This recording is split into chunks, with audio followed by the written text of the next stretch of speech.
Okay, so hi everyone. My name is Rebecca Edwards and I'm the curator at Arbite. For those of you who don't know who we are, Arbite is a gallery based in East London and online, and we critically explore the impact of technology in contemporary society through artists working with a whole range of digital mediums, digital environments, virtual reality, augmented reality, programming, etc., etc. We celebrate 10 years of working this year. In October. And in that time, we've commissioned and supported hundreds of artists working in this expanded digital field. So welcome to this talk. We'll be unpacking the inaugural exhibition on our new plugin called Minimal Rituals, curated by Doreen Rios, who is here with me today. We are joined by Flavia Visconti and Sebastian Mira, who are part of the exhibition. To introduce the speakers briefly, Doreen is a curator specializing in digital cultures and new media practices. Doreen founded Antimateria, which is an online platform dedicated to the research and exhibition of art produced through digital media.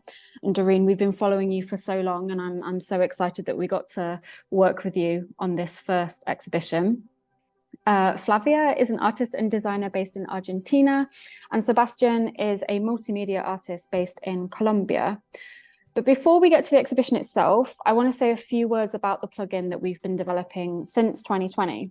So the plugin is a new digital tool that we've been developing over the last few months in partnership with design and technology studio 10PM. The plugin offers an innovative way to experience online exhibitions as a series of automatic window pop-ups that appear at different times throughout the day. The plugin was first initiated with a group show called Real-Time Constraints that we curated in 2020. And here, the idea of presenting online works in this way came through a conversation I had with artist Gretchen Andrews, who was also part of the exhibition. We were thinking about how throughout this time during lockdown, people were on their screens more than ever. So presenting works as this benevolent virus, kind of mimicking early 2000s ads, seemed somewhat appropriate. But we were also considering the plugin as a stopping cue or a break for people who were working mainly on their computers, so that they got a chance to sort of rest their eyes from documents or whatever it was that they were working on. After that, we used the plugin in partnership with the Rong Biennale in 2021 as a way for people to experience some of the embassies and pavilions in a more curated way. The Rong has thousands of exhibitions and artist presentations. So for us, the plugin here was a wayfinding tool through the many works on offer. So now the plugin enters its final form as a new tool, an experimental curatorial method for Arbite to play with, but to also offer out to others who might benefit from it. So back to Minimal Rituals. Doreen, do you want to give a brief introduction of the exhibition?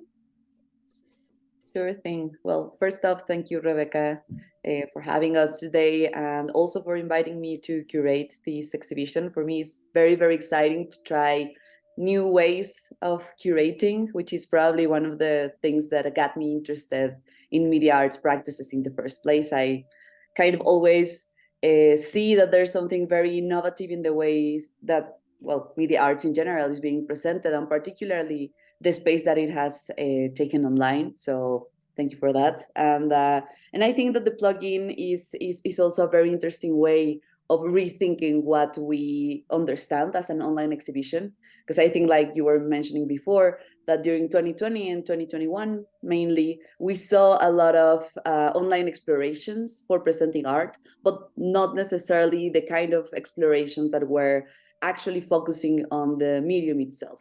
And I think that the plugin is, looking into other directions, and I'm very excited for it. And I'm also very excited for presenting this group of artists.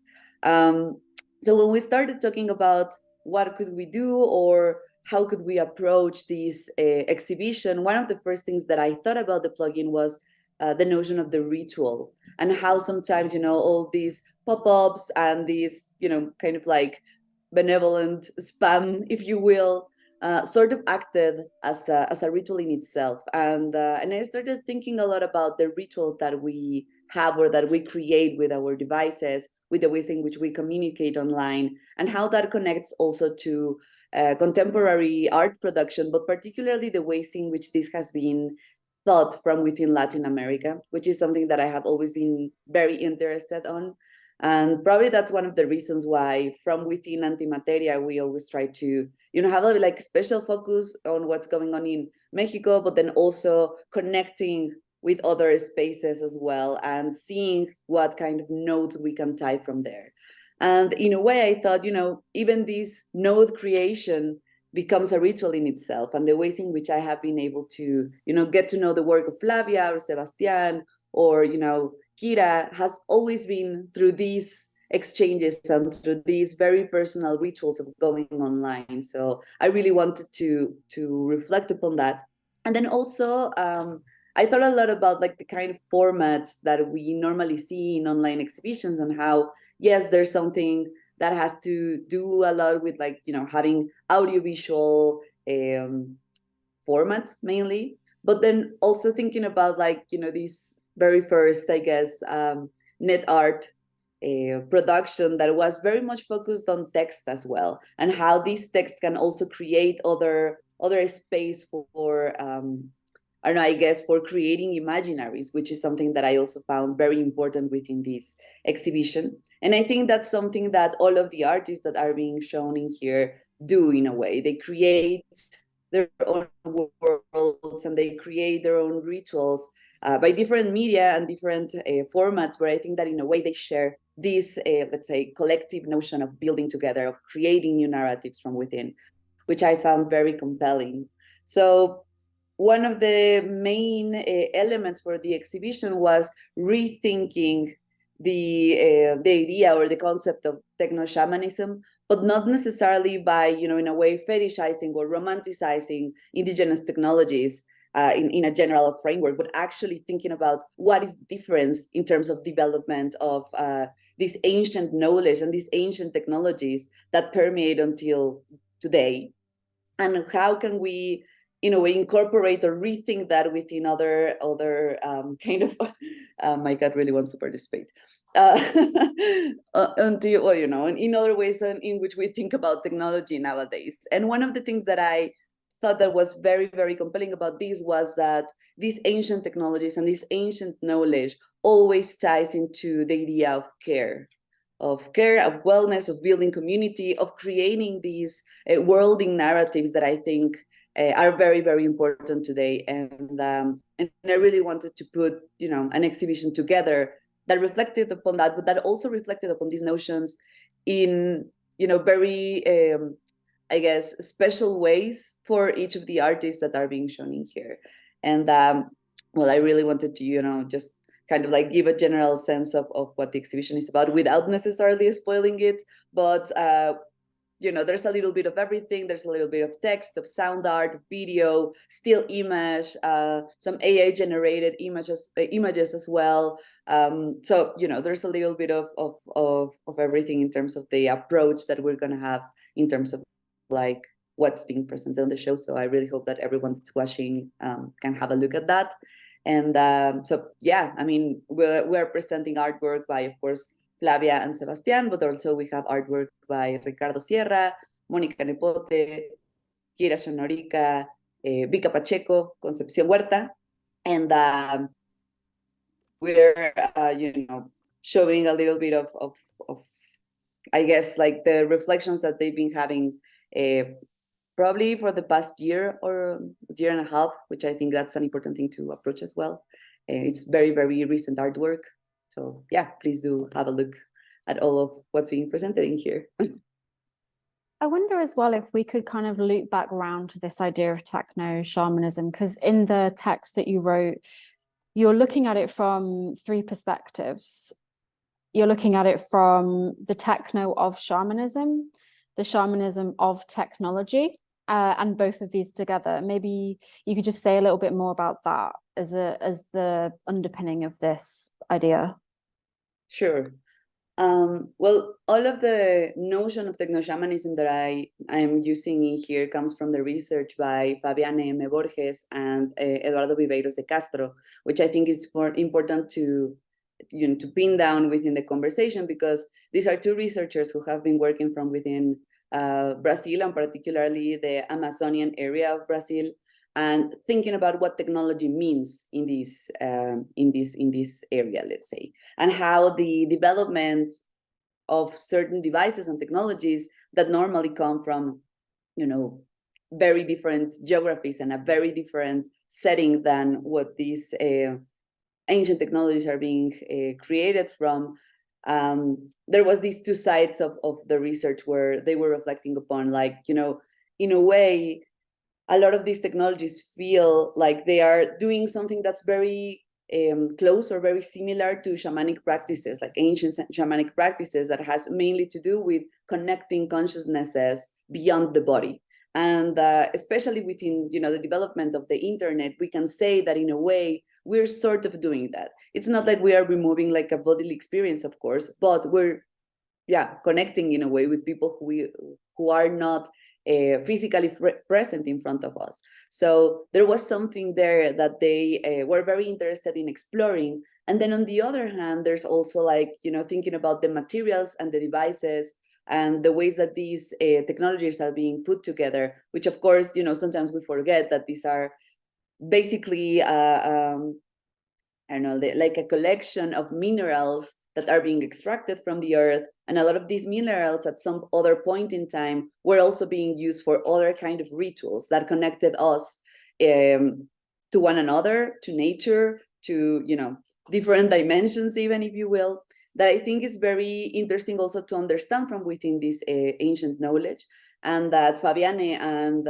Eduardo are trying to put together. And in a way saying that in the end, when we think about these contemporary technologies that allow us to communicate beyond, geographical boundaries at the very least, we're also doing both of these things. We are, from one side, connecting to this field of collective consciousnesses, and then on the other, we have to be very much aware of the materials that allow for us to do these connections.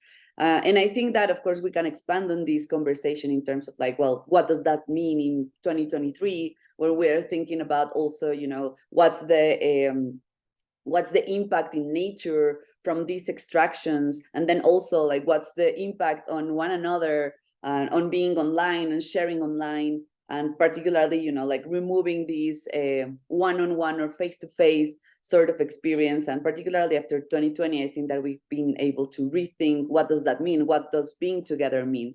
And in that sense, these three areas for understanding techno-shamanism, I think, are very, very interesting to bring back into the conversation, especially when you think about, the ways in which this has been, developed in different cultures and particularly in different indigenous groups. And then again, this is not something that I am like, in a way trying to extract in terms of knowledge. It's more something that I think we should all be aware of, and we should all be, kind of trying to connect with how this notion of techno-shamanism and the development of contemporary technology not only allow us to understand it from within, like, I guess, like the Silicon Valley perspective, but actually there's a lot to gather and a lot to learn when we rethink or reshape these narratives from within these ancient knowledges. So in a way, this idea of techno-shamanism is almost an excuse to just kind of like push us to understand what technology means and could mean from other areas or other fields of knowledge. So, yeah, I mean, I'm sure we will expand on that in the discussion point later, but maybe for now, it would be great to hear from the two artists that we have with us today about their work on the plugin. Sebastian, do you want to tell us about the work that you have? So I'm presenting a 10-minute CGI film that it's entitled Greener Than Blooming Gardens, Yet Sterile Than Plastic Lawns, and it presents 3 chapters in which a series of computerized plant environments and some subtitle reflections or thoughts speculate on methodologies and strategies for becoming a place, because I'm really interested on how it's so often to hear like people want to become something or someone, but not somewhere. And that's like a thought that has been stuck with me for a while. And this is like what the film is about. It's about becoming a place and how there's a mutual affectation between user and interface, in this case between humans and terrains, digital ones. And that's it. Yeah, I noticed in the work that there are these 3 very different chapters. One of them is they're all from different perspectives as well. And it's this idea of, I mean, I suppose, because in chapter 1, for example, it's very flat, it's from one perspective. It's a growing kind of garden up from this grid that we'd often see in digital rendering software. And yet chapter 3 is through this forest. It's got like an abandoned tractor in there. So maybe you can say something about these different perspectives and how that kind of challenges this idea of reconnection that Doreen was talking about. Well, it's somehow about digital gardening, but it also is not about it. It's more about like humans and emotions, whether they be with plants, places, or other people. So the 3 chapters are like little practices or moments that regards like caring for plants. Or for instance, the first one that you talk about, it's about having control over a surface. The second one is about maintaining the blooming of something and surveilling it. And the third one is about leaving a trace, and how like this passing of time changes an environment. But the thing is that within pixel environments, there's no dust, so there's no decay. So it's something along that way. One of the subtitles that I read that really stuck with me was actually in chapter 1, and it was people in relationships play gardener and garden role. So it's this idea of kind of symbiotic care and thinking about relationships as this blossoming thing.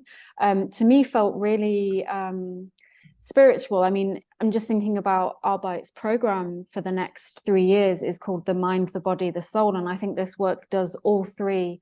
It sort of looks at all of these 3 aspects of our being very in a lot of depth, right? Because we're talking about measuring, we're talking about being a body in space, but there actually aren't any bodies in your work. Yeah, there's a lot going on in there. Well, thank you. Like reading. Yeah, that particular sentence is from Landscapers, which is an HBO series. And it's like a little moment in which 2 characters are talking about love, because, well, the series is about uh, passional crime or something. And they drop this line about uh, trying to figure out why they do what they do. But at the same time, it applies to almost everything. And I think that's something that I really try to embrace in my work, like the ambiguity of things, or that something can have multiple layers. I was also thinking about this particular artwork of yours and the relationship that it has with other areas of your life that have to do with actually, gardening, cooking, creating for others, or, in a way, sharing with others as well. That I think that, even if it's not necessarily something that one has to know when we see your work, I think that it would be nice for you to expand on that. Because I think that this is something that ties in a lot of aspects of your life as an artist, but then also in your life in general, that I think are really, really interesting to put together in this particular artwork. So I was wondering if, you could just tell us a little bit more about that connection, because I know that there's something like very personal and very much embedded in care, but not care as a topic for something that is developed in an artwork, but actually care that unfolds into a lot of different areas of your life. That I think it's beautiful, and I think it is really cool to just get to know a little bit more? Well, I haven't thought that much about it, but I will say that it has something to do with my relationship with devices, in the sense that, for instance, my laptop and my cell phone are my pets. Like they have received like the exact amount of treatment and caring and attention that any other mammal that lives with me. But at the same time, it also thinks that it has to do something but about with my relationship with eating, and how by being vegan, like for me it's very important to put focus on the agency that everyone has, whether it be like human or any other life form. So in this sense, for me, like hardware are like these uh, odd beings that I'm still figuring them out, but they are also like growing and living with me.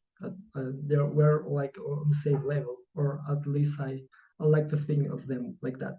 I think that's super interesting, because I think that this notion of understanding everything as a whole and everything connected, and acknowledging the importance and agency and needs for other living forms and even non-living forms is something that is very much embedded in this like ancient knowledge. And I think we're kind of like reconnecting or trying to go back to that, which I think is super interesting, because it's another way of understanding care and understanding these relationships that we're creating from this notion of care. And I think that's that's potentially that's what I would say. It's like spirituality, at least for me. Spirituality has to do with acknowledging that, acknowledging that we are all connected, that everything and everyone and every living being and every living form, in a way, not only needs care, but also needs to be respected and acknowledged in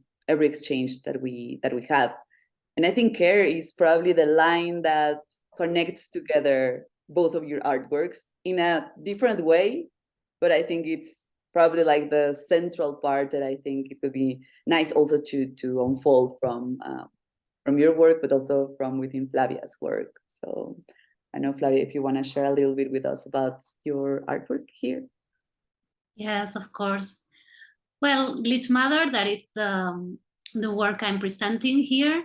It's a photographic and audiovisual project that I've been developing for almost 8 years, but it is the first time that I showing it, and it was quite a challenge for me, because it's the first work that I use personal archive, or photographs of my family album as a material for my artwork.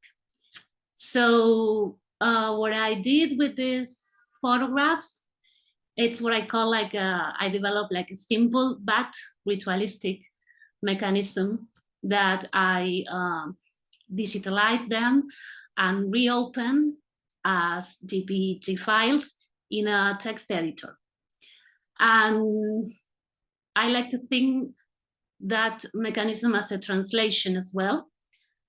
This image can transform in text as well, and I can feel some sort of digital artisan, like manually embedding line of sentences in the image source code. And the text I choose to use for this, because it really take me so long, because I didn't find the correct words I wanted to put inside those images. So once I got this brilliant work by Emmanuel Scotia that talks about that is called A Sensitive Life, a micro-ontology of the image. Part of my main interest in this works is it's the question about the image. So what I quickly understood when I read it, it was like I could never use my own words to describe that. I needed those kind of research and outside words, something that I couldn't tell, but I could totally feel. So I think it was the perfect match to join my image with this text and try to transform them into something completely new. And for me, it was like, as you say, it's a totally ceremony of care and preservation of this family heritage, but transforming as well with the digital technologies that I used to and I like to work. And by doing so, I think I'm making a whole new visuality as well of this archive. I'd be super interested to know what the result is when you transform an image into text. Like, what does that visually look like? Does it look like ASCII art or something? Well, I mean, it appears all in numbers and letters, but for me, the outcome, it was important. These lines of varying intensify, that this glitch effect that was really difficult to balance because the image can break and it did. That was that I wasn't interested in that. I really want to keep some of the original version of the photograph. So this sort of glitch effect that appear with these lines, I really connected with the mechanism of the memory, because for me as well, while I'm always working with these materials, I totally forgot some moments of and some aspects of those images. So it acts like gaps of forgetting and revealing, like this kind of glitch effect. For me, discover that was really something big. Yeah, I think there's often quite a lot of positivity and like productivity within glitches, right? They kind of show you what's working and what's not working, but they also uncover a lot of things and they make a lot of things possible, maybe that weren't possible before. But also, like, I'm just thinking about this idea of like becoming an image that you talk about in the work, and this idea of feeling dislocated, but also this idea of multiplication. So when you're translating an analog image, a printed image, into a digital, that's one kind of translation. But then this kind of reworking the back end, restaging it, almost like just adding to it. It's a transformative thing. And I think this goes hand in hand with exactly what you were saying about memory and how this is unlocking various different things. It's like unlocking new levels in a game, right? Like, yes, totally unexpected aspects of that image as well, no? Because they are not errors. And as well, I can totally feel this mechanism or this action that I made during all these years with these photographs, like a ritualistic aspect of my work and my daily practice as well as an artist, because it is something that I was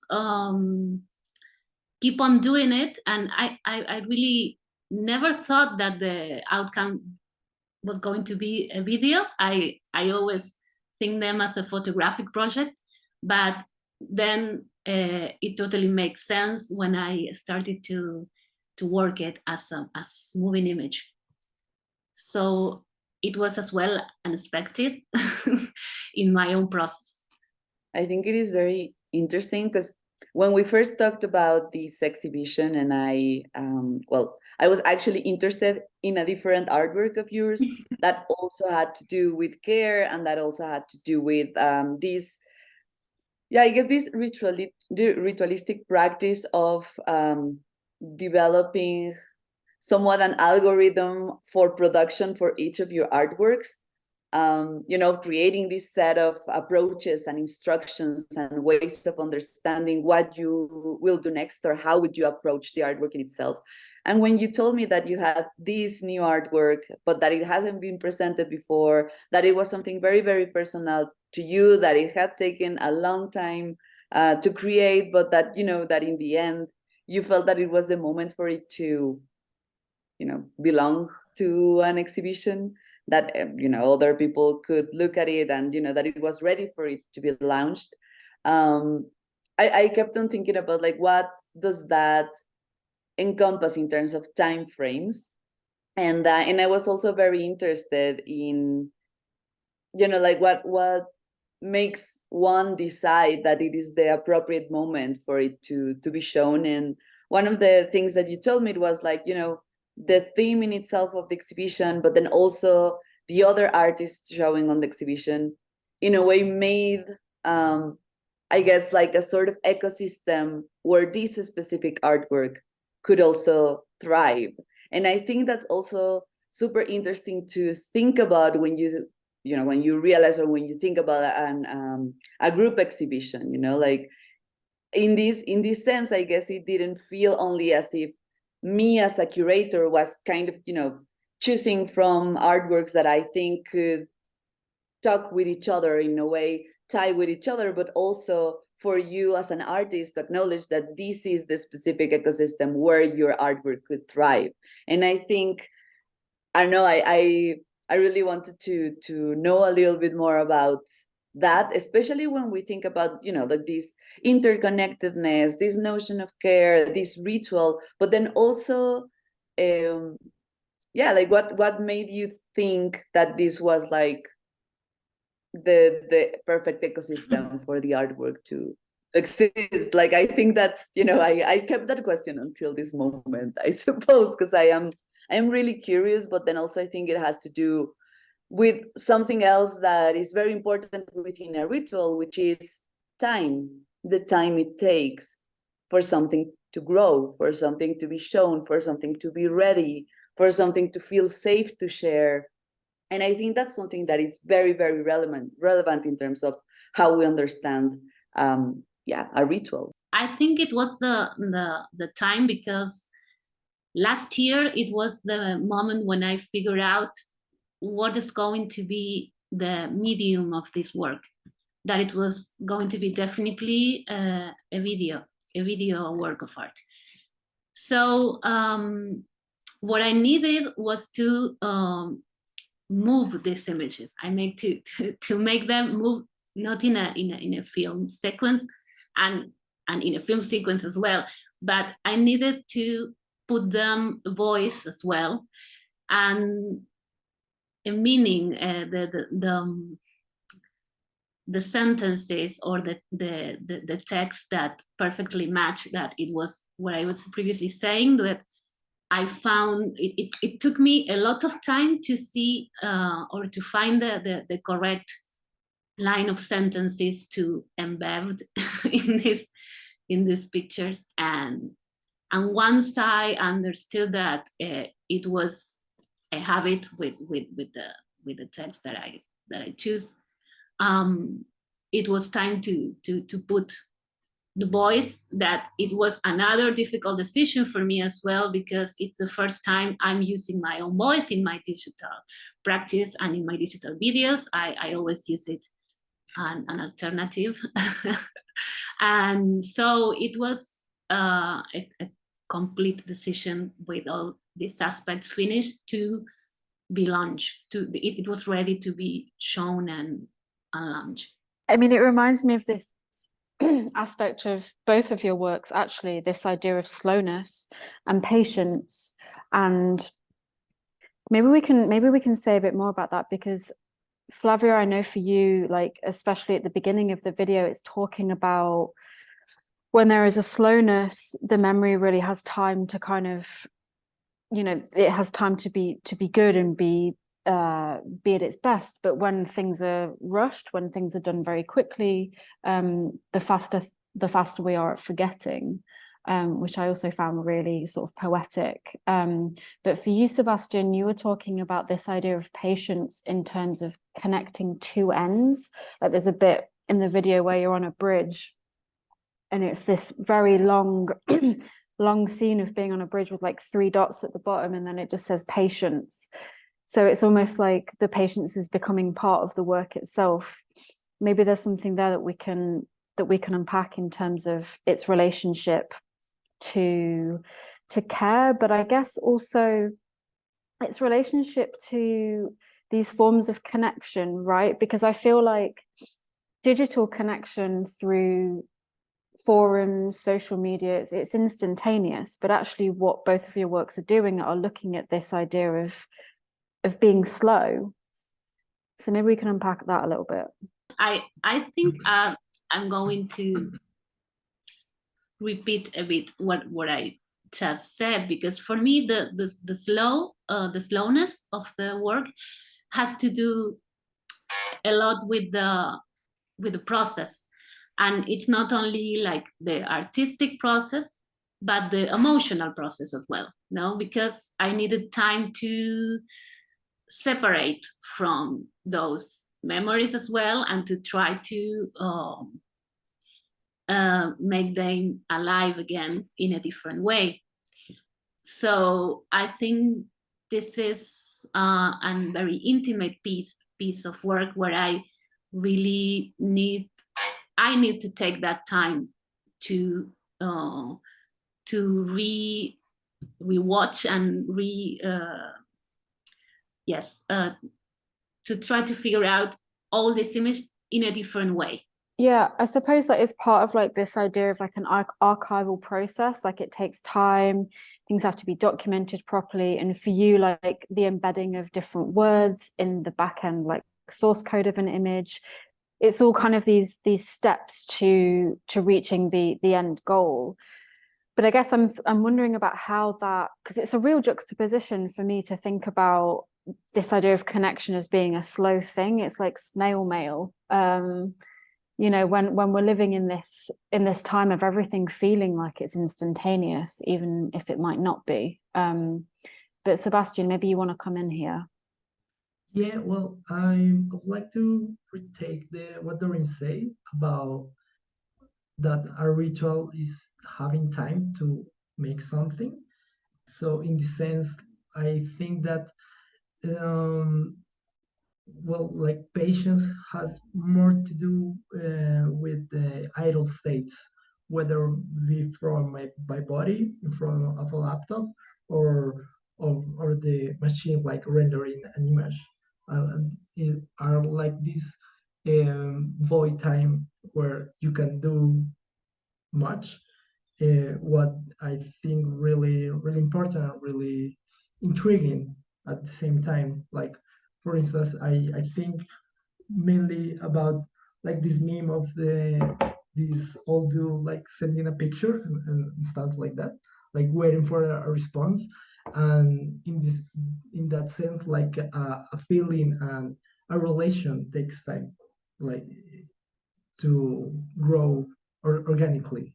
I'm thinking now that maybe this slowness as well, I can connect it with the material I use, no? Because the analogic, the photographs they have their own time. So I think the material I use for this project has its own time, and it's difficult. It's difficult. It's different from other sources that I use for other works, that I could probably work them really easily and faster.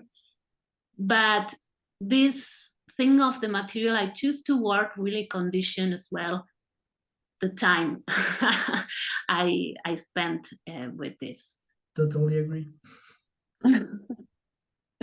I find it very interesting in terms of like, how do you get to choose or pick the kind of materials that you work with? Because I think that sometimes with media arts in general, it feels like the materials are taken for granted, in the sense that you know, like you might just want to jump into whatever technology is, you know, available, or whatever technology is part of like the contemporary conversation, and then, you know, kind of like developing that from within. As a curator, I think that's something that I've seen happen in the past 10 years, you know, that normally the artists that, normally the younger artists, I would say, would be more interested in saying, you know, I want to do something with virtual reality, or I want to do something with artificial intelligence, rather than thinking about, you know, I want to say this, or I want to share this kind of ideas, or I want to approach this kind of topic. And of course, it has to do, I think, with the ways in which we are thinking around technology as a tool. And then again, I say this mainly coming from me as a teacher, you know, that's something that I find very common. Whereas within your art practice, and I would dare to say within the art practice of every artist on the exhibition, is the other way around. And I think it has to do with taking the time of thinking about what you really want to share, how you want to share that, and what materials or technologies or tools are gonna make you, in a way, share these ideas in a more compelling way, rather than working the other way around. And I think that that also has to do with maybe not necessarily the ritual, but definitely the process or the methodology, if you will, of building and taking the time of building something. So I was just wondering, of course, you know, like I think that this has been in a way answered in some of the things that you've shared before, but specifically, how do the tools that you use help you create or communicate what you are interested in sharing in terms of discourse for your work? If there's something specific about, you know, a tool or a mode of working with these tools that you find is an essential part of your practice. I think that this mechanism I'm using allow me to get into the hidden aspects of these images. No, the question of the image: what was it? What means, or how it is constructed as well, and how it can change. It's a procedure. It's a support. I mean, when I see this image in the text editor, it changed completely, not only the visuality of the image, but as well the meaning.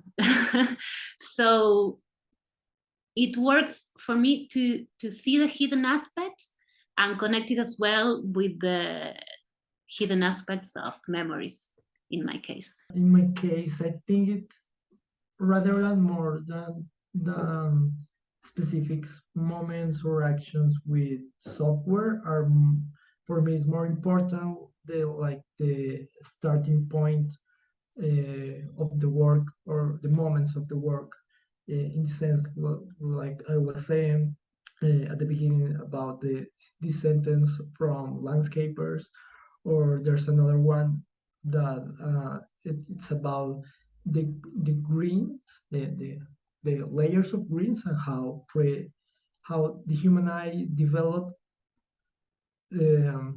to identify different greens, to be aware of predators. That's something that, for instance, appears on a couple of chapters in season 1 of Fargo, or for example, like the input for making the sound with Pedro Ramirez, which is a sound artist that lives in Cologne.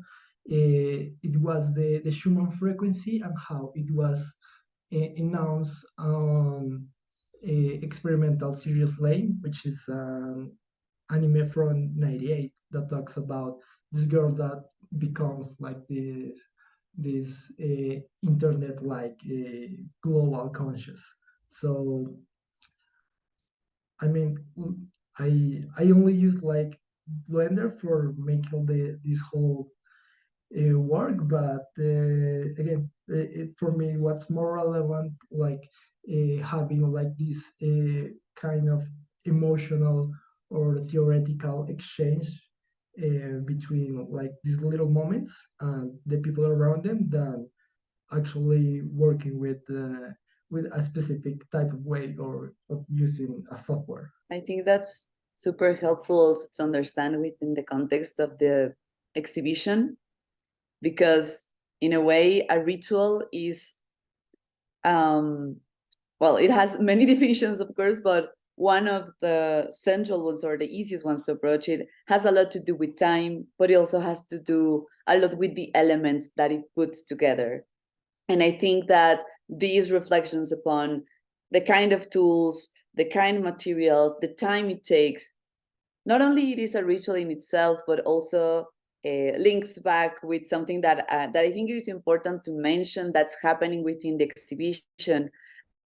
And it is the fact that a writer and artist, Mónica Nepote, she wrote a ritual for each of the artworks being shown. But not only that, in your case, for instance, she didn't write just one ritual. She wrote one for each week. So she has 4 rituals for the same artwork, but she's approaching them, throughout time, and then taking into account which artwork was presented the day before, which artwork will be presented the day after, and how that also connects or in a way becomes a new element for your artworks, and how this ecosystem that I was telling you a bit about before is also doing its own thing. And in both of your cases, the ways in which Mónica has created these rituals had a lot to do as well with thinking about these narratives and interconnectedness.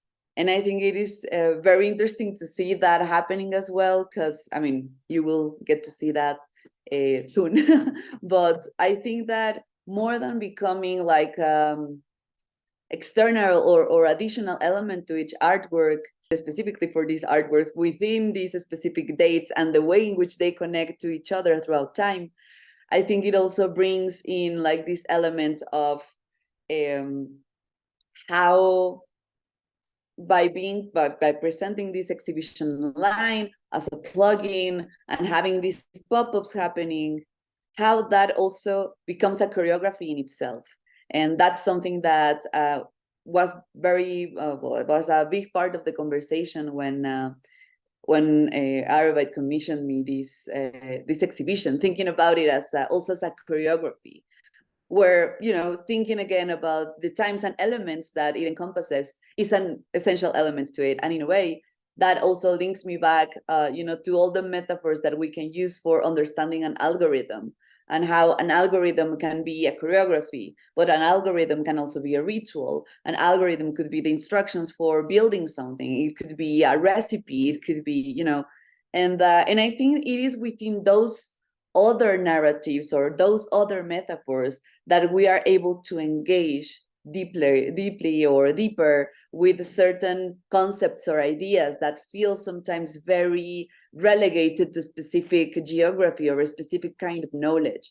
And I was just, wondering, perhaps just to finish the conversation that has been super interesting, just for you, to hear your opinions in regards as to how reshaping these narratives, particularly in regards to technology and the technologies that you have been using, can also reshape other narratives within society. If you think there's something there that could be reshaped by working out these metaphors or reworking these concepts from other fields of knowledge or other sensibilities as well. I'm going to tell something, perhaps I'm going to repeat, but as well, when I heard you about all this, and to think about the communal knowledge, how it's constructed and it's made of different experiences, and that they are documented,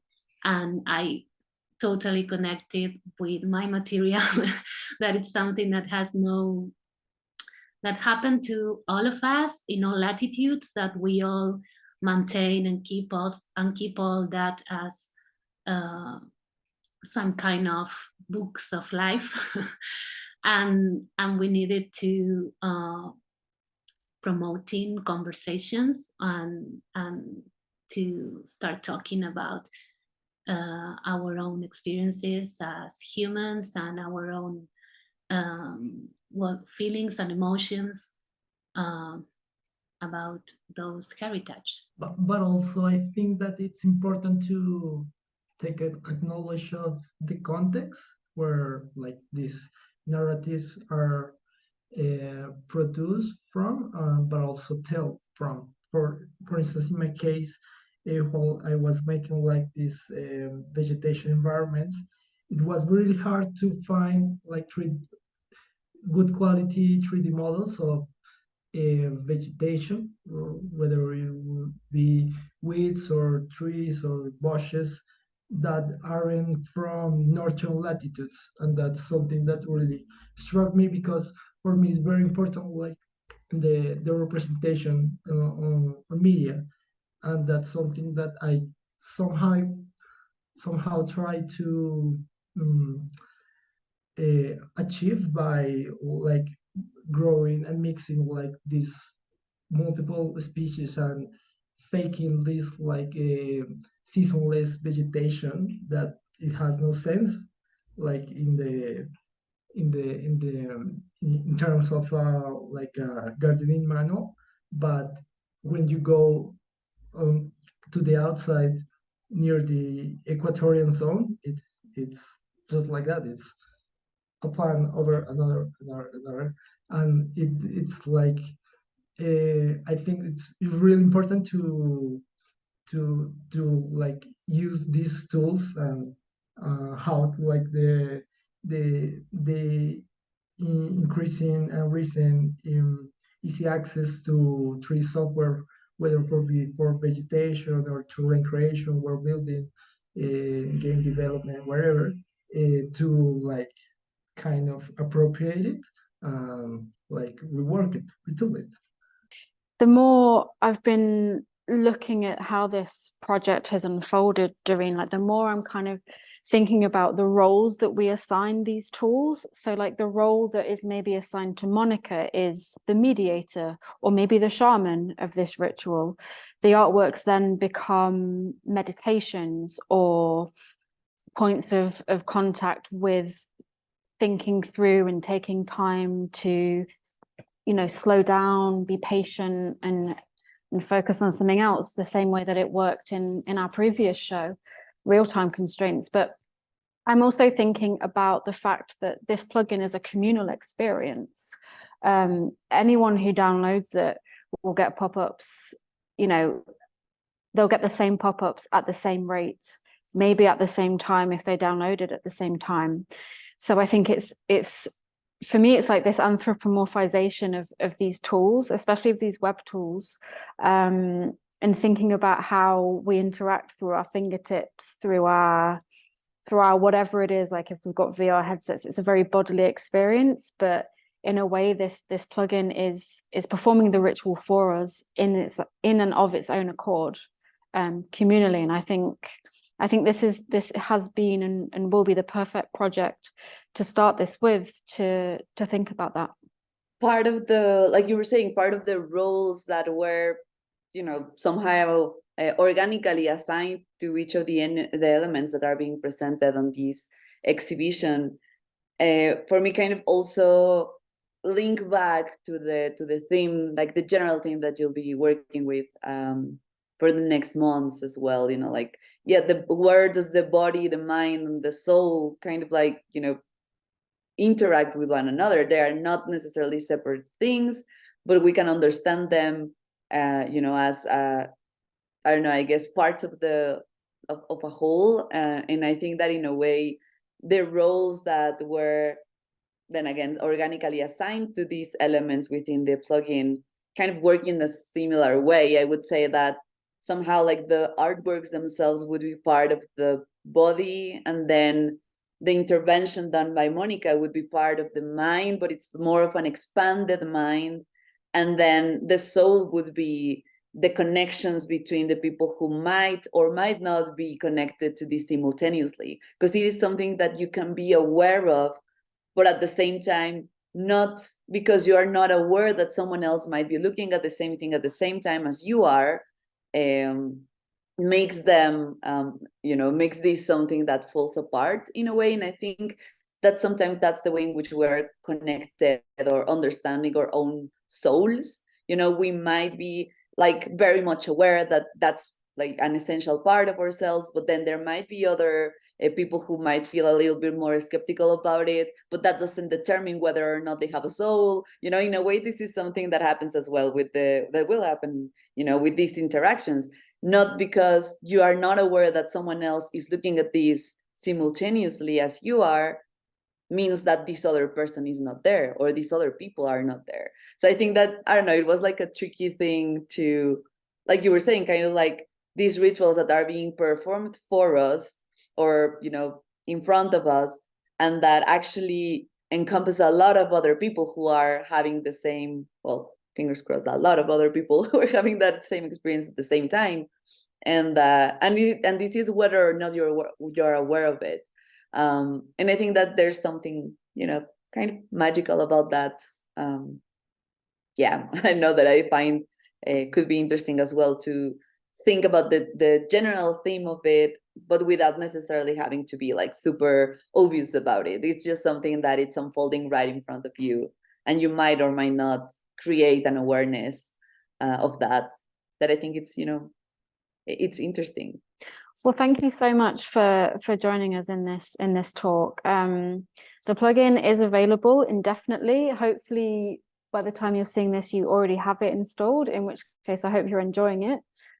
Please let us know. But yeah, for now, we'll leave it there. I want to say again a big thanks to Doreen for curating this and being the first show of our new plugin, and also to Flavia and Sebastian for joining us. Thank you so much. Thank you. Thank you. Thank you.